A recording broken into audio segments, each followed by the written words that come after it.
right, everybody. Thank you for jumping on with us for our Training Day podcast. I appreciate your time. I got my man Caleb Coombes, Vice President of Family First Life Foundation Capital Group, and quite honestly, as at his age, probably one of the more cutting edge dudes at Family First Life, and the ability to be very versed with production, recruiting, building, and just administrative gifts. So it's an honor and a privilege, Caleb, to have you on, my man. How you doing, bro?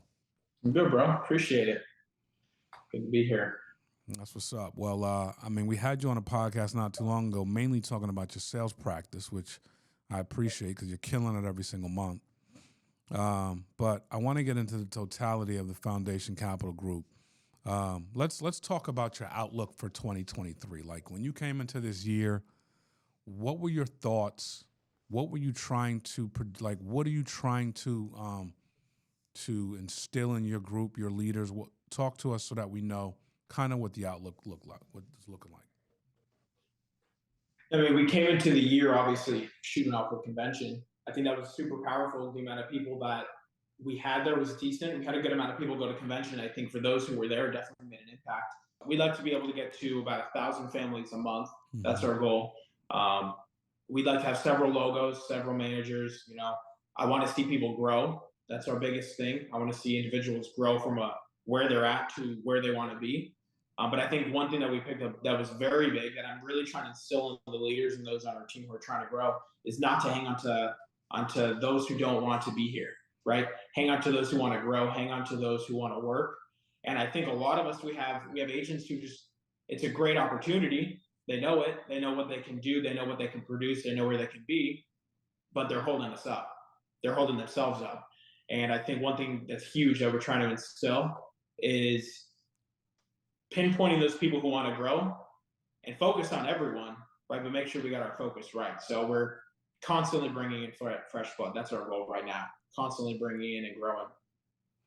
That's strong. So I like that, but I see it though. I mean, and you talk about it very fluently, and it's part of your DNA growth. So let's talk about you leading from the front, what that's done from a telesales perspective, and how that's kind of translated into your group.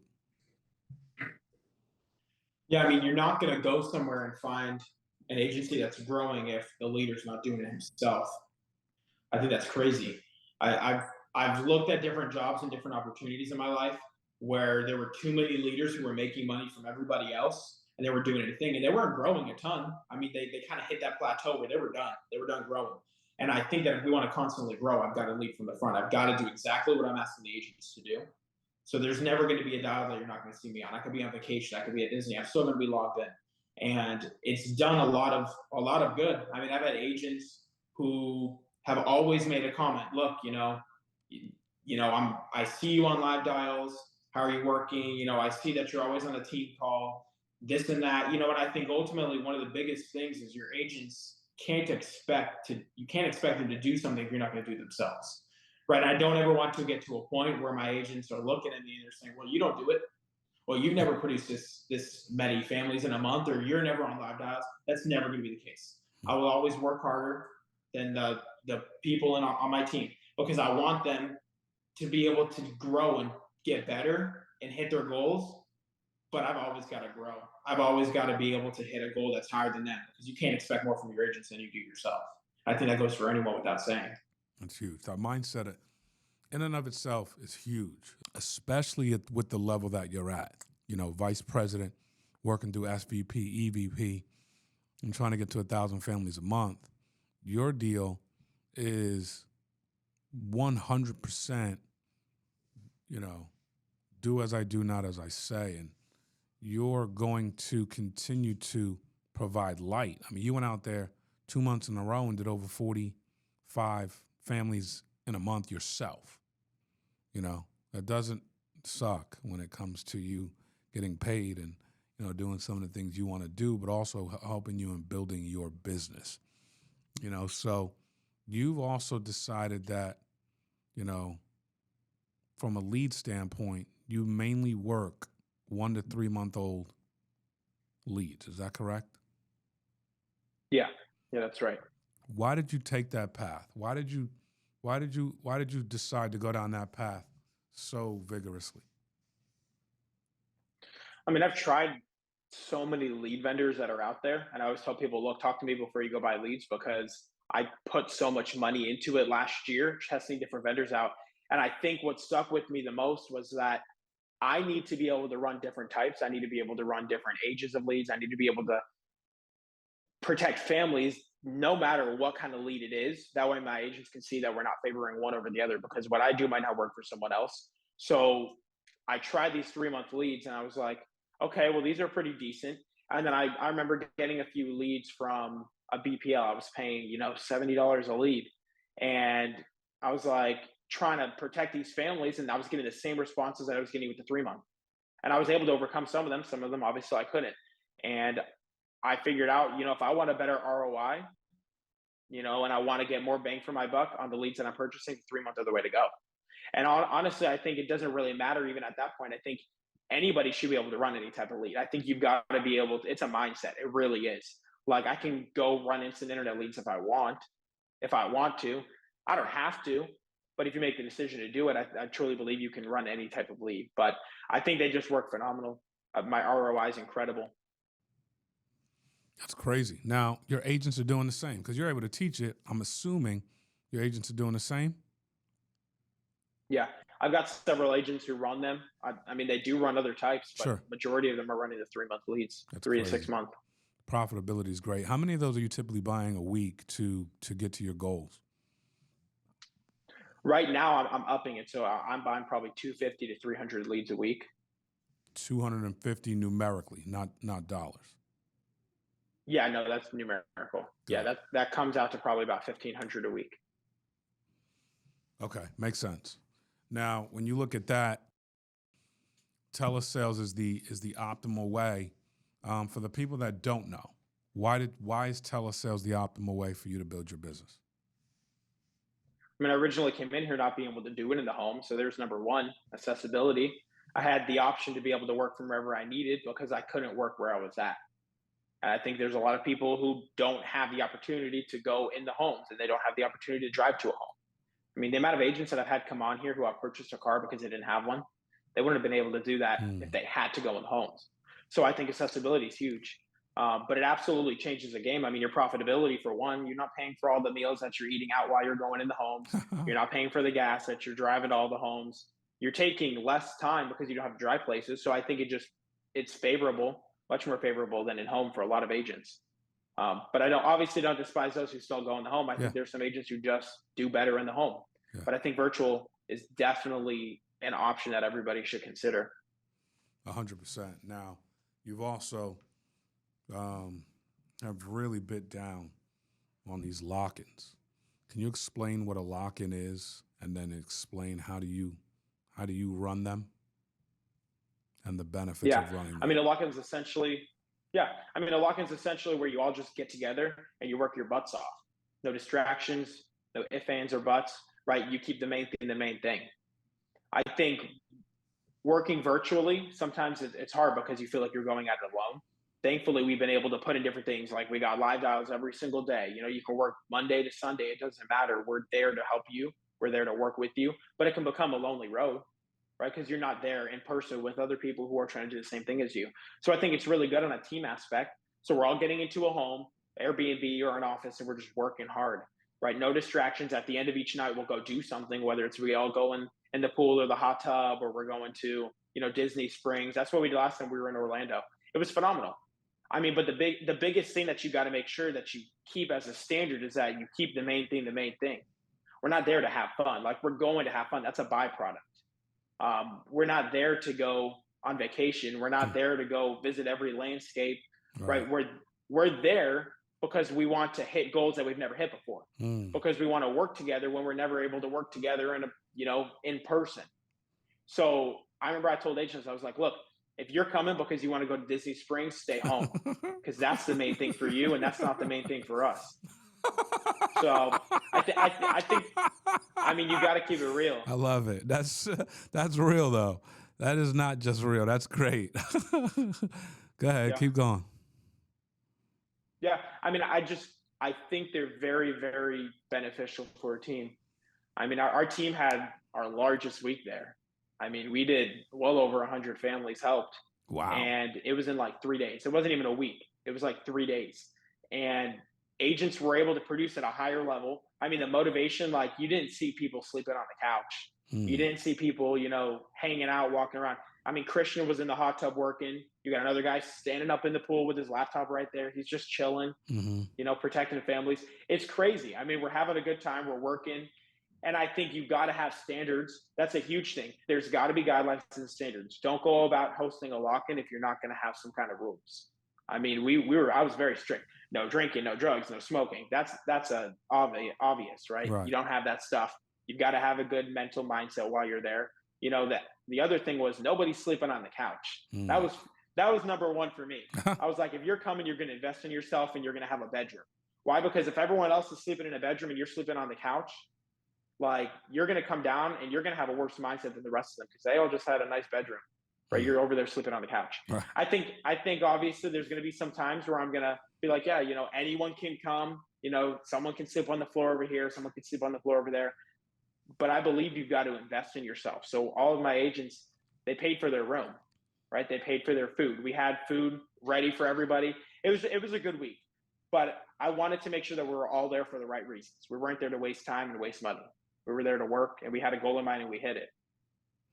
Yeah, that's huge, man. So I love it though. It's so focused. You had your best week ever there, which helped you get to your best month ever. How often do you plan on having those? I just told my team today I want to do it once a month. I don't care if I'm there every week or not, or every month or not. I want different mentors on our team hosting them. People can come around, whether they're from our team, other teams. I want to be able to help others. And we've had the opportunity where I can go fly out and go help someone else in their lock-in, and I love it. I love being able to work with people. So I think doing it once a month, whether it's the full team, I'd like to do once a quarter where we get everyone from the team. You have to be there. But we're going to do once a month optional. That's But huge. for those who know what's best for them, they're going to be there because it definitely helps. So if I'm an agent, right, and you're having a lock-in, what do I need? What do I need to be successful from a time, days that I'm gone, leads that I'm set up with, any technology that I need? What do I need to do to be successful for that week or for that time? How many Okay, days for that time period? Sure. So, I mean, let's go off based off what we did, a 3-day lock-in. Mm-hmm. Okay. So you go there, it's like 3 to 4 days. You've got to obviously have a laptop, make sure that you got chargers, make sure you have all the normal things you're going to need, deodorant, all that. I mean, it makes a difference. Like, you'd be surprised. It sounds funny, but if you come unprepared, like, how negative you're going to be the rest of the day. So true. You're I trying mean, to find that's a why I'm so Walmart big or a about Target. mindset. Like, You know what I mean? It's a Yep. lot of time and energy for no reason. Yep. I mean, it was like the first day. I think somebody was stressed out about not having something, and they took like 3 hours to go to Walmart. I was It's like, crazy. that's stupid. Yeah. That 3 hours, you know what you could have done? Yeah, that's so true. Like, if I put on the wrong shoes for the day, sometimes I have a negative mindset. That's how dumb it is. Right. But your mind can get you. So you've got to be prepared. Make sure you got everything ready, your technology, your laptop. Make sure you've got your leads printed. We had a printer there so people could print it. I want to make sure everything was easy for them. Nice. But number one, make sure you're prepared. But number two, you want to have leads. I said, you're not coming if you don't have leads. Like, this isn't like, if you had to go drive 2 miles down the road to go get a signature, hey, that's fine. I was not trying to encourage to go in the homes. That's what a lock-in's for, to be there together and work virtually. If you have to, you have to. But I told them, look, make sure you have 500 to 1,000 leads for that 3 days. Why? Nice. Because I'm counting on you to be working from 7 a.m. till 8 p.m. Right? I had people working till 12 o'clock at night sometimes, working in Hawaii time zone. We came back from Disney Springs. There was someone over there protecting a family. So I think you've got to make sure you have leads for one. I had a few agents run out of leads, and they stopped working. That's crazy. I mean, they were the ones who were less successful that week. So you've got to be prepared. Have your leads, have your technology. But biggest thing, mindset. Make sure that you're there. You know what you're there for. I had a few agents who just didn't have the greatest mindset, and they didn't have the greatest week either. So not everybody's going to win. I think you can take what you've learned from that locker. Like, we had training.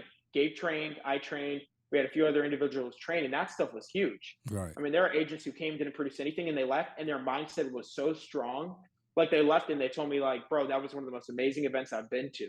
And they didn't make a penny. Like they didn't protect the family at all. But Mm, they took everything they learned from convention, everything from the lock-in, they put it together, came back, and now they're protecting 5, 6, 7 families a week. nice. Something they've never done before. And it doesn't have to happen during those 3 days for it to be an amazing event. It can happen in 3 months as long as you're taking what you learned. So I think a lock-in could be super beneficial if you do it the right way. No doubt. And you would consider it an accelerant, yes? Yeah, no, absolutely. Mainly because of the amount of information that's being pounded in 3 days and the real time Yeah. training, real time everything, really. Yeah. I mean, I can see you there. It's like you can't turn off your cameras when you're right next to me. Like I remember there was one day we had team training. I don't know if you saw the photos. We had it up on the big screen, Hmm. and we had Joe up there. Richie, I think, was doing training. He was just sitting up there on the big screen. It was cool. It was neat. Everybody was there for the training. I could go knock on everyone's bedroom door. Hey, get out of there! Training starting now. We didn't skip trainings. We didn't skip log dials. We didn't skip the time you're supposed to do appointments. We kept the main thing, and we continue to stay with our schedule because it's important. And I think that there are some people like I'll say this tips for those who are hosting lock-ins. Just because you're having a lock-in, don't skip your Monday or Thursday training. That's important. I mean, that's the whole point. You're there. And I think I've had agents who weren't consistent to these trainings, and they were there in person, so they were forced to be there for the training, and now they are. Right? That little schedule there for the 3-4 days, it got them to become consistent when they're not in person with us. So I think the training's huge. That's definitely a good time where you can get some solid training in the agents. That's huge. And when you plan, because there's the lock-in, which is 3 days out of a month, then you have, let's just say, another 27 days in the month that you're working off of. You know, your goal to get to 1,000 families by the end of the year. What are some things you're doing on a day-to-day basis, recruiting wise, to see that multiplication of agents? And actually, with the training, because you guys are obviously killer at training. So the recipe is if you have leads and you're on the phones, you're going to do well. If you pour in agents and you train them well, you're going to do well. So what's the variable here, Caleb, that you guys are using to recruit and bring people on? Sure. I mean, I remember complaining to Joe and Gabe about this. I was like, look, bro, I was like, I just can't seem to grow. This was at the beginning. I was like, nobody's coming on. I've got a few guys here and there, but like I need to grow. And it was so dumb. Like it was something I literally hear every week. They were like, okay, go to your warm market. So I stopped worrying about my warm market that I've already talked to, which I'm not done. I'm going to keep bugging them because I know that this opportunity could change their life. Right. And now I'm going to my warm market. But the thing that they told me, they said, look, constantly bring in fresh blood. Because sometimes the agents that you have, some of them might fall off, some of them might be on vacation for 4 months, right? So you need to constantly bring in fresh blood. And since then, I've just been constantly investing. So one of the things that I do with our team, I say, look, we have mentor calls. So it's not a formal FFL, position, but we call them mentors. They're individuals who have helped 20 families in a month, and they have agents, at least one agent under them writing business. And the goal of that is so I want them to feel as if they now have a position where they are considered a mentor. They can mentor other agents on our team. And I want to push recruiting. I don't want to have them wait till they're helping 40 families. That makes no sense. Like you should be recruiting from day one. So every week we have a call and we do recruitment updates. Like you're going to be embarrassed if you come to that call and you don't have a recruit. Like that's how insane we are about recruiting. I want to grow. If you want to grow, you need to be recruiting.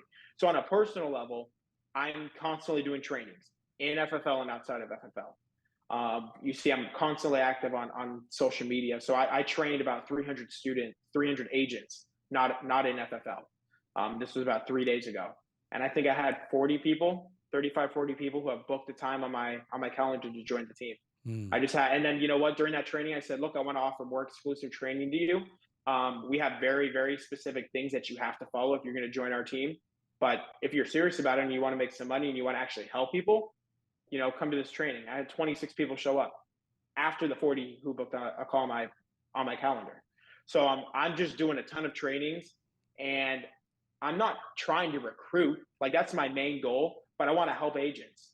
So if they see the value in you and they see what you can do to help them and they see that you care about them and want to get them from where they're at to where they want to be, they're going to reach out.